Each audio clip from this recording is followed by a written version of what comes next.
So SWOT analysis அப்படின்னா உங்களுக்கு இந்த MBA ரிலேட்டடாக இருக்கவங்களுக்கு வந்து அடிக்கடி இந்த வார்த்தை கேட்டிருப்பாங்க. SWOT அனாலிசிஸ் அப்படின்னா ஒன்றும் இல்லை, நம்ம எந்த விஷயம் பண்ணாலுமே நம்மளோட ஸ்ட்ரென்த்ஸ் என்ன, நம்மளோட வீக்னஸ் என்ன, நமக்கு இருக்கக்கூடிய ஆப்பர்ச்சுனிட்டிஸ், நமக்கு இருக்கக்கூடிய த்ரெட்ஸ், இந்த நாலுமே தெரிஞ்சுக்கிட்டு ஒரு விஷயத்தை வந்து நம்ம அப்ரோச் பண்ணுறது, இதுதான் இந்த SWOT அனாலிசிஸ். ஸோ நம்ம இந்த SWOT அனாலிசிஸை CAT எக்ஸாமுக்கு நம்ம எப்படி அப்ளை பண்ணலாம் அப்படின்றத நம்ம இந்த வீடியோவில் பார்க்க போகிறோம். ஸோ வாங்க பார்க்கலாம். But if you close your eyes.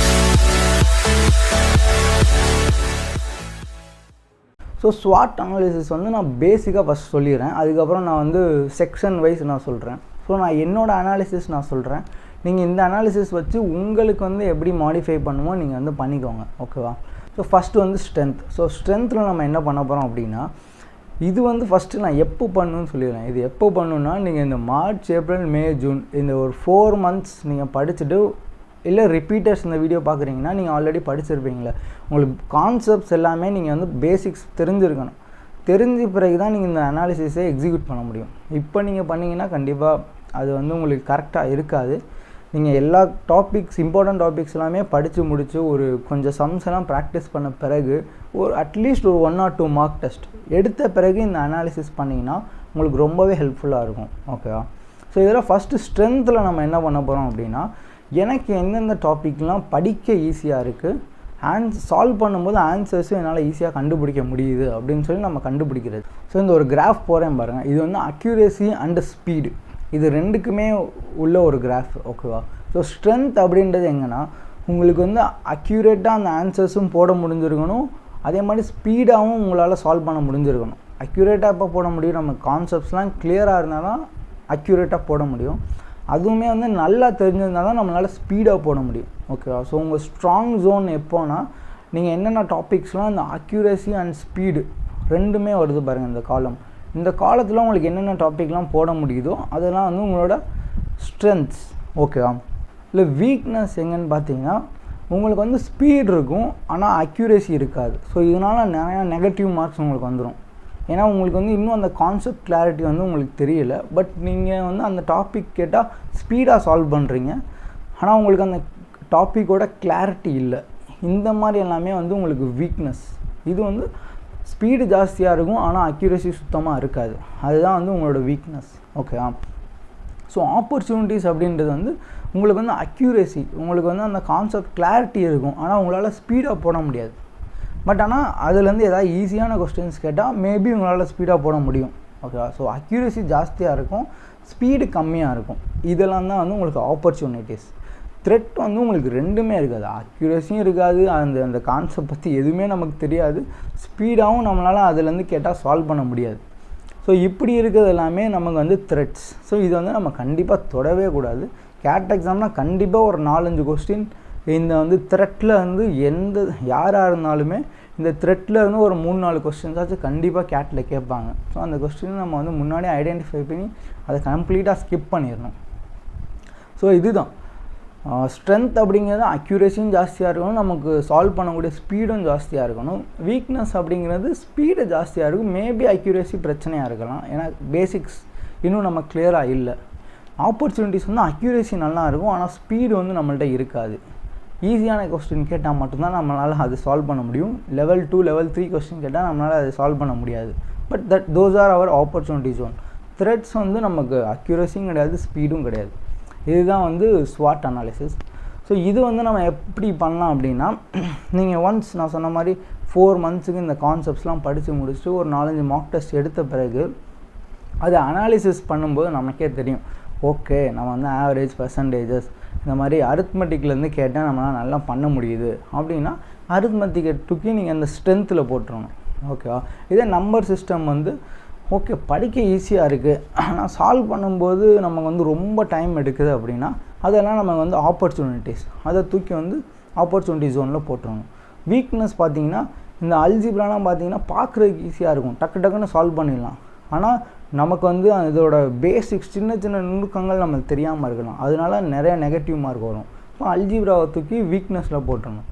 த்ரெட்லாம் பார்த்திங்கன்னா இந்த ப்ராபபிலிட்டி, அதுக்கப்புறம் வேறு என்ன இருக்குது, ஜாமெண்ட்ரி எல்லாமே வந்து நிறையா ஃபார்முலாஸ் இருக்குது, என்னால் படிக்க அவ்வளோவா ஞாபகம் வச்சுக்க முடியல அப்படின்றது வந்து அப்போ நம்ம பேசிக்காக கிளியராக இல்லை. இப்போ எப்படி நம்மளால் ஸ்பீடாக சால்வ் பண்ண முடியும்?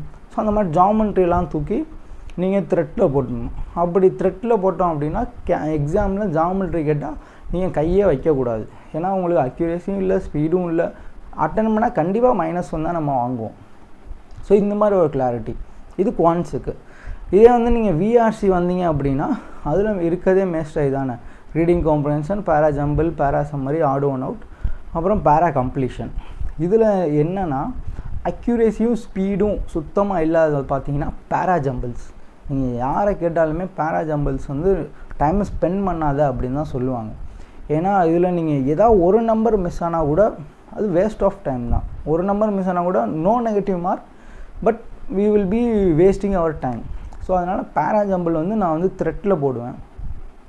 அதே மாதிரி ஒரு சில பேரா கம்ப்ளீஷன் இருக்குது பாருங்கள், அதெல்லாமே நம்ம வந்து படிக்கிறது கொஞ்சம் 2ல் 1 கரெக்டாகிடும், 1 எப்போயுமே தப்பாயிரும் எனக்கு. ஸோ அதனால் நான் அவனை என்ன பண்ணுவேன், அவனையும் நான் த்ரெட்டில் போட்டுருவேன். எதுக்கு, கடைசி நம்ம மிச்ச ஈஸியான கொஸ்டின்லாம் முடிச்சுட்டு டைம் இருந்தால் இந்த பேரா கம்ப்ளீஷனை பேரா ஜம்பிள் பண்ணுவோம் அப்படின்னு நான் வச்சுருப்பேன். ஓகேவா? But when it comes to this பேரா சம்மரி பார்த்தீங்கன்னா அது வந்து நான் வந்து எப்படின்னா ஆப்பர்ச்சுனிட்டியில் போடுவேன். அது வந்து ரீடிங் காம்ப்ரஹென்ஷனும் எனக்கு வந்து பேரா சம்மரியும் சிமிலராக இருக்கனால அதெல்லாம் வந்து நான் வந்து இதில் ஆப்பர்ச்சுனிட்டியில் போடுவேன். ஏன்னா பேரா சம்மரில் எனக்கு பேசிக்ஸ் தெரியும், ஆனால் கொஞ்சம் டைம் எடுக்கும் அதை நம்ம படித்து இன்டர்பிரேட் பண்ணுறதுக்கு. ஸோ அதனால் நான் அந்த பேரா சம்மரியும் ஆப்பர்ச்சுனிட்டியில் போட்டுருவேன். ஆட் ஒன் அவுட்டும் அதே தான். ஆட் ஒன் அவுட்டுமே நான் வந்து எதில் போடுவேன்னா ஆப்பர்ச்சுனிட்டியில் தான் போடுவேன். ஏன்னா எனக்கு ஆட் ஒன் அவுட்டுமே most of the time 2 out of 1 கண்டிப்பாக கரெக்ட் ஆகிரும். பட் எனக்கு அந்த பேசிக்ஸ் தெரியும், ஸ்பீடு வந்து கொஞ்சம் டிலே ஆகும். ஸோ அதனால் அவனை தூக்கி நான் வந்து ஆப்பர்ச்சுனிட்டிஸில் போட்டுருவேன்.